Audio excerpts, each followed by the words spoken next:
घटनेचे शिल्पकार महामानव डॉक्टर बाबासाहेब आंबेडकर यांच्या 133व्या जयंतीनिमित्त मुदखेड शहरातील भीमनगर येथील बौद्ध विहार येथे दिनांक 20 मार्च 2024 रोजी भीम जयंती मंडळाची कार्यकारिणी बैठक आयोजित करण्यात आली होती।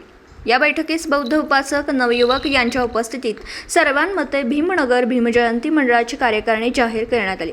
यामध्ये भीमजयंती मंडळाच्या अध्यक्षपदी मनोज कुमार कांबळे, उपाध्यक्ष अमोल चौंदते, सचिव सौरभ चौंदते, कोषाध्यक्ष जनार्दन क्षीरसागर, सहसचिव रोहन कांबळे यांची निवड करण्यात आली। या निवडीबद्दल सर्व नवनिर्वाचित भीमजयंती मंडळाच्या पदाधिकाऱ्यांना पुढील कार्यात शुभेच्छा देण्यात आल्या। यावेळी भीमनगर येथील बौद्ध उपासक व नवयुवकांची उपस्थिती।